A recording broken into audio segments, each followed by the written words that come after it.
Hello guys! Good morning! Good morning to everybody! Ayan, eto na yung nire-request nyong car tour. I'm sorry natagalan kasi nga medyo wala tayong time at lumabas din ako ng bansa in the past few weeks, mga ganon. So, eto na yung naka-shorts lang ako. Ito na yung pinaka-aantay nyong car tour sa aking Mazda CX-30. Etong car ko pala, ang trim nito, I think this one is select.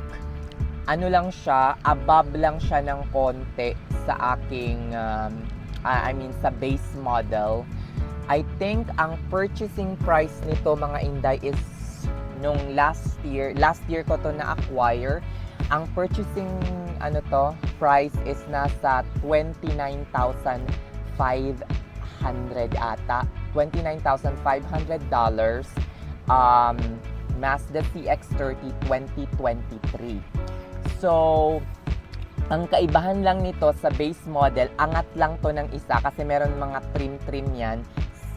Base model, select, preferred, at saka yung pinakata, mga ganun-ganun. Ang pinakakaibahan lang is leather yung kanyang seat. Leather yung seat niya. So, yung base model ata ay hindi leather yung seat. So, napili ko lang itong select kasi nga leather yung seat. Tapos, medyo konti lang yung price difference doon sa base. So, ito yung pinili ko. Supposedly, makakatipid pa ako ng around $500. Kaso, hindi available yung black. Black sana or ibang color yung gusto ko. Pero mahal ng onte yung metallic gray na color. So, hindi available at that time at hindi na makapag-antay ang lola nyo. So, pinurchase ko na itong metallic gray na trim. So, medyo mahal siya ng $500.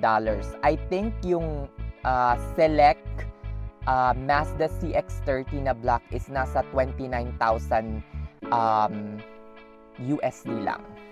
So, mga Inday, pinurchase ko to or niloan ko itong car na to mga Inday for I think 63 months. So, more than 5 years. Kasi ang 5 years, 60 months lang mga Inday. So, 63 months siya. So, 5 years and 3 months ko itong babayaran. Yung premium or yung mortgage ko buwan-buwan is around $539 kung hindi ako nagkakamali. So, nasa $270 per month yung aking per month. $270 per paycheck kasi sumusweldo nga tayo dito every 2 weeks. So, per month, ang binabayaran ko ay $539. So, kayo na yung mag-times. I-times natin kung magkano talaga. Nag-down din pala ako ng $500 dito sa car na to.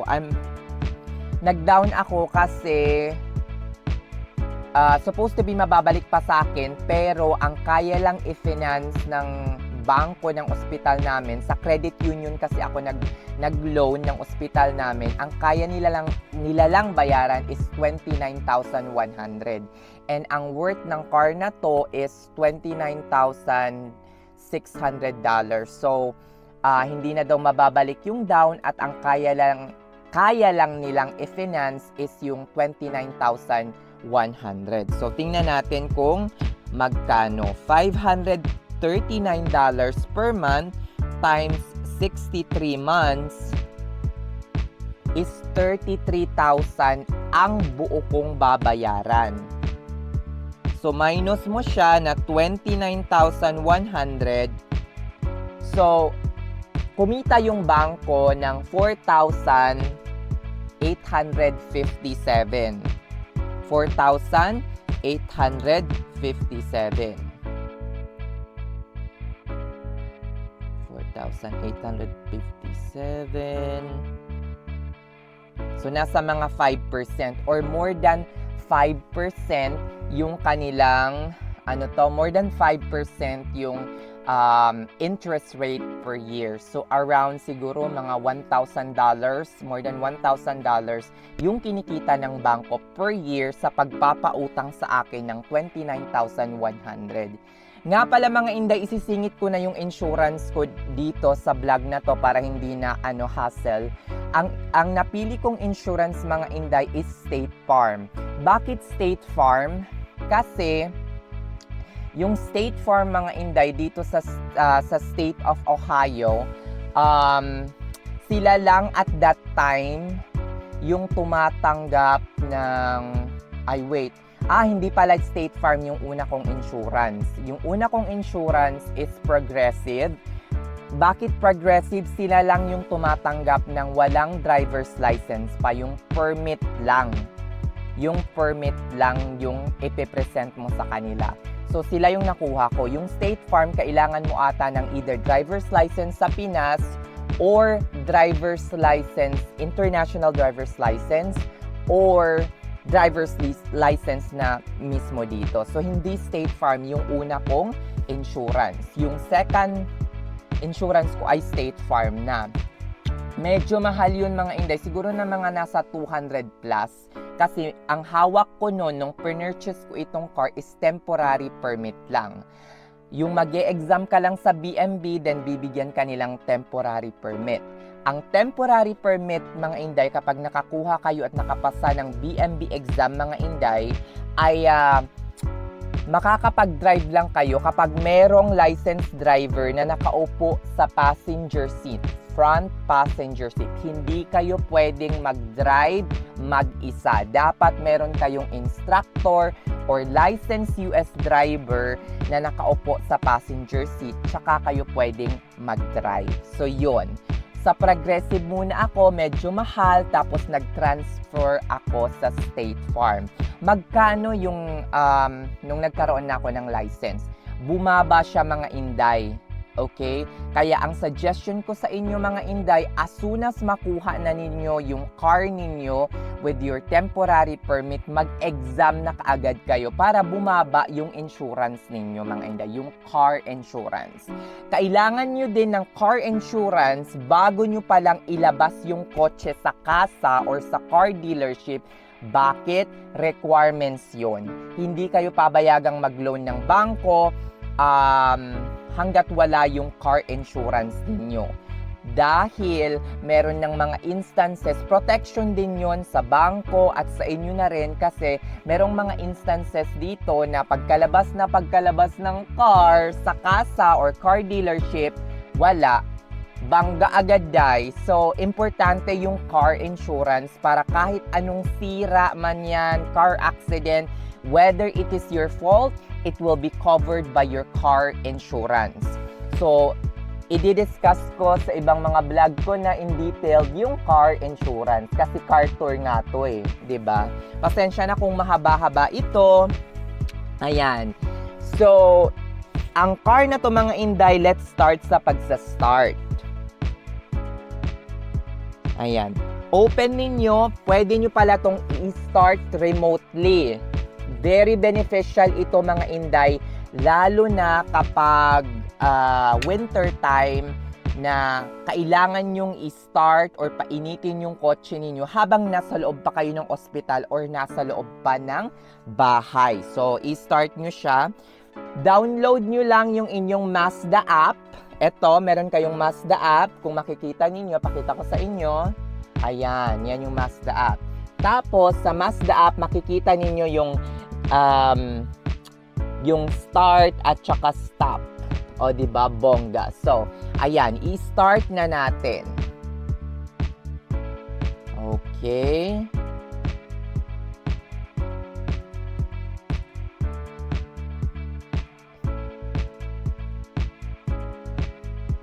Hindi siya ma-start ngayon kasi nakadalawang start na pala ako kanina. Dapat hindi ko na inanuhan eh. So, i-start na lang natin dito. Pero pwede nyo siyang i-start. Pag nakadalawang consecutive start na kayo sa app, hindi na nyo mas-start pala. Ayan, kunin ko itong camera. Ilayo natin para yung chismis hindi halata. Ayan mga inday, kung makikita ninyo yung steering wheel. Ayan. Ayan, bago ako pumunta sa unahan mga Inday, itour ko muna kayo dito sa likod. Ang likod, napakaganda ng, napakaluwag ng legroom mga Inday. Ayan. As in, pwede kayong tumihaya, ganyan-ganyan, Ayan, pwedeng mag-pak. Charis, joke lang yun. Ayan, medyo maluwag siya mga Inday for the passenger seat. Pero wag nyo nang i-consider masyado kung single naman kayo at hindi naman kayo di pamilyong tao mga Inday. So, no need nang i-consider yung mga yan. Kasi nga, sino bang nakasakay dito sa passenger seat ko mga Inday? Parang wala pa. Doon sa passenger seat sa front, marami nang nakasakay. Yung mga kaibigan ko na wala pang car, yung beshi ko nakasakay na rin dito nung pinaprocess niya pa lang yung car niya. Okay. Dito naman sa likod mga Inday, kung makikita ninyo, yan, yung compartment, labas tayo. Ayan. Pakita ko rin sa inyo, meron ding AC dito. Ayan, AC. Ayan, labas tayo mga Inday. Dito tayo sa compartment. Ayan. Kita ko sa inyo. Ayan yung likod. Nandyan pa yung new driver. Kakaloka. Maluwag naman yung compartment mga Inday. Kung titingnan nyo, napakaluwag niya. Ayan. Pwede nang pampamilyas. Family of 2 or 3 na mga groceries. Ayan. Pwede nyo rin siyang I think ayan. Pwede nyo siyang paluwagin mga Inday. Ipo-fold nyo lang pababa at pwede nyo siyang paglagyan ng maraming gamit or pagtransportan mga Inday. Ayan.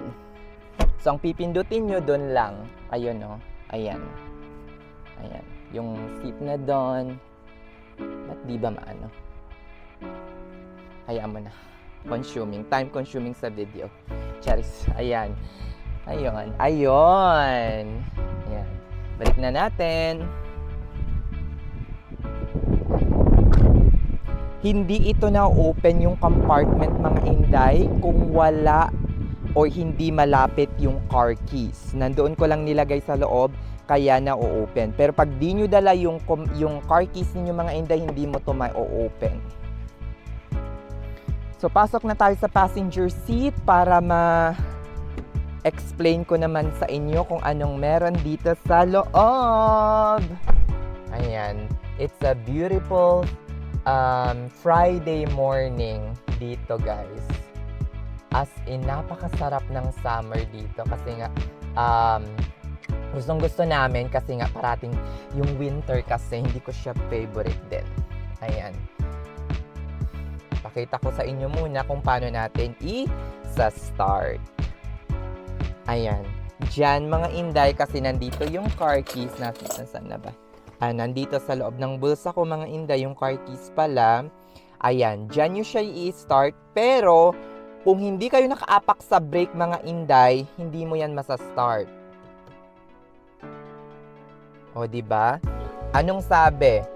Depress brake pedal to start the engine. Pwede mo siyang i-open pero hindi magsa-start yung makina. Okay? So, off na natin. Okay. Aapakan mo muna kung makikita mo yan, no? Yan. Brake. Yan yung tinatawag na brake pedal. Okay? Hindi aandar ang makina kung hindi mo yan. Kahit i-start mo pa itong engine na to, hindi yan mag-aano mga Inday. Hindi yan magsa-start. So, dapat apakan mo muna. Apak. Pasensya na sa paa ko. Hindi masyadong makinis. So, nakita nyo, umilaw. Merong green light mga Inday. So, para mag-start ang kotse, kailangan mong pindutin. Hindi yan naandar ng magic. Charis. Ayan. Pak. Ayon. O, diba? Bongga.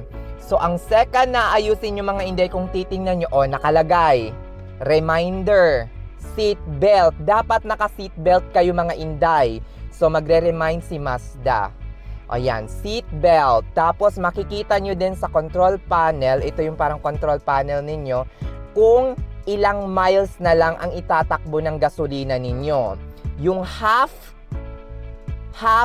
one half ng aking ay tatakbo ng 150 miles mga inday.